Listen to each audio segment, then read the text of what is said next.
Tomás nació en Aquino, cerca de Nápoles, en 1225. Teólogo y filósofo, su pensamiento tuvo a Dios como tema central. Sin embargo, valoró debidamente la experiencia sensible y el poder de la razón, mostrando su filosofía una vigorosa tendencia hacia lo concreto. Su obra es uno de los momentos culminantes del pensamiento medieval, realizando la síntesis más acabada entre el aristotelismo y la doctrina cristiana.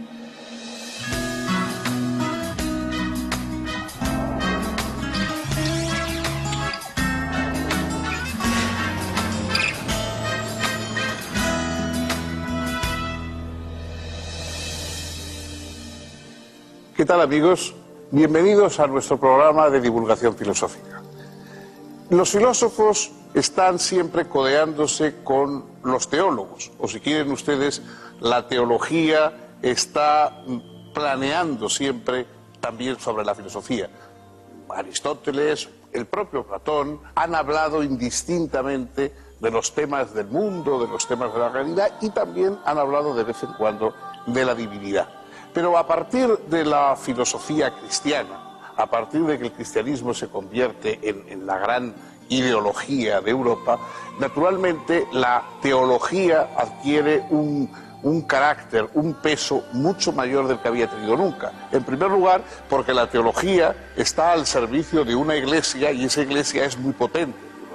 Es decir, los filósofos normalmente hablan desde su opinión, desde su punto de vista, pero en aquel momento la gran Iglesia católica del medievo era la única y la gran fuente de poder ideológico que había en Europa. Y los teólogos eran los administradores de ese poder, de ese gran poder ideológico que era la religión católica. Dentro entonces de la filosofía había los que pretendían servir a la teología de un modo y los que pretendían servirla de otro, pero pocos de los filósofos de la época escapaban a los planteamientos teológicos. No fue una excepción Tomás de Aquino, el más grande sin duda de los filósofos medievales, el más potente, el más completo, y también, a pesar de que naturalmente era un hombre ortodoxo religiosamente, o a santo, como saben ustedes, tenía unas aportaciones que llegaron a ser importantes y casi, diría, revolucionarias. Por ejemplo, se convirtió en un abogado de las doctrinas de Aristóteles. Los libros de Aristóteles eran vistos con sospecha por parte de los teólogos católicos. Por una parte, porque era un pagano y por lo tanto que un pagano pudiera enseñar cosas a los cristianos no estaba bien visto. Y por otra parte, para colmo, porque las obras de Aristóteles habían sido conservadas por el mundo árabe, de modo que se duplicaba el que era un pagano que nos llegaba a través de los árabes. Estos no fueron argumentos que disuadieron a Santo Tomás de conceder toda su importancia a la filosofía de Aristóteles y a través de él de crear toda una filosofía cristiana apoyada en el aristotelismo. Si siguen ustedes con nosotros, van a ver desarrollarse la figura de este gigante del medievo y del pensamiento teológico.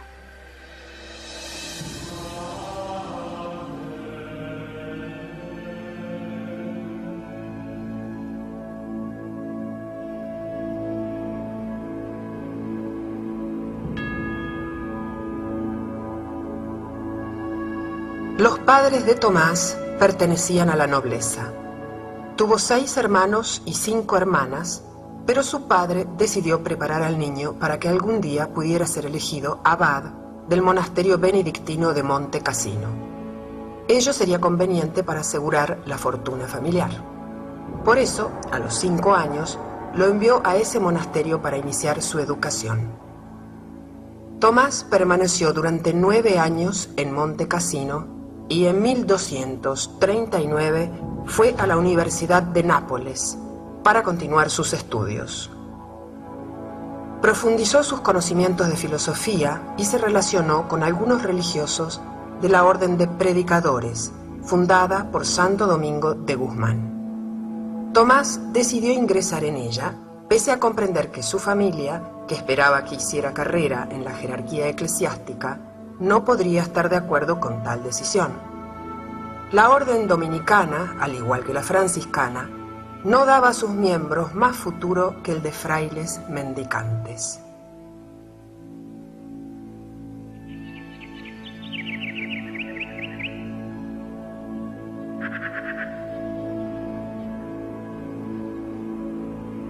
El padre de Tomás falleció en la Navidad de 1243 y pocos días después el joven fue admitido como novicio en la orden. Su madre, no dispuesta a permitir que su hijo renunciara a un futuro prestigioso para la familia, envió a sus hermanos a secuestrarlo y llevarlo a la fortaleza de Rocaseca en el reino de Sicilia, donde permaneció hasta fines de 1245. Finalmente, con la complicidad de sus hermanas, el corpulento novicio, que además de medir casi 2 metros de altura, era bastante obeso, se descolgó por la noche desde la ventana de sus habitaciones con una suerte de soga formada por sábanas y cortinas anudadas y escapó. Frente a los muros de la fortaleza lo esperaba el director espiritual de los dominicos, Fray Juan de San Julián, con 2 caballos.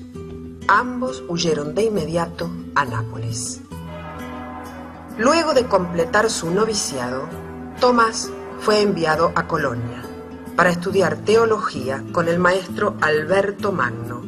Allí permaneció entre 1248 y 1251 como discípulo, y luego, una vez ordenado sacerdote, hasta 1252 como maestro bajo la dirección del propio Alberto.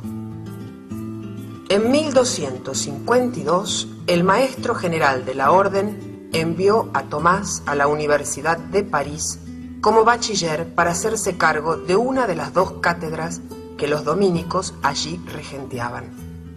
Los franciscanos tenían bajo su dominio solo una. Entretanto, el resto de las cátedras eran impartidas por maestros seculares, quienes comenzaron a recelar a los religiosos, puesto que sus clases eran las más concurridas.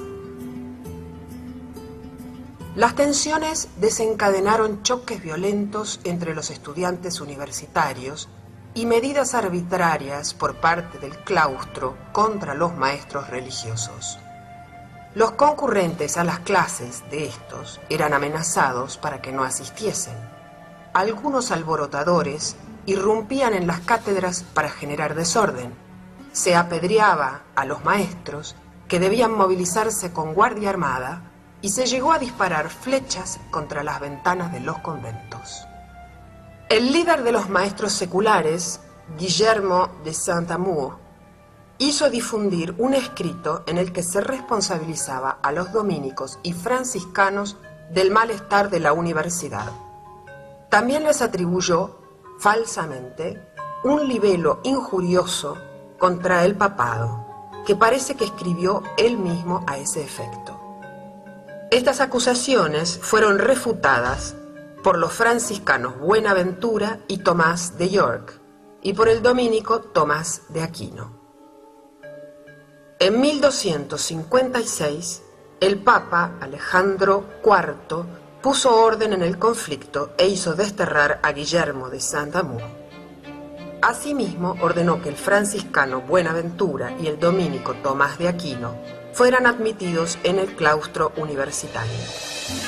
A pesar de la violencia de estos conflictos, Tomás encontró tiempo y tranquilidad espiritual para desplegar una actividad intelectual prodigiosa. Escribió y publicó comentarios bíblicos y filosóficos. Estudió y discutió diversos opúsculos de Boecio, así como las sentencias compiladas por Pedro Lombardo. Redactó numerosas cuestiones, entre ellas las del De Veritate, y terminó el primer libro de la Summa contra Gentiles.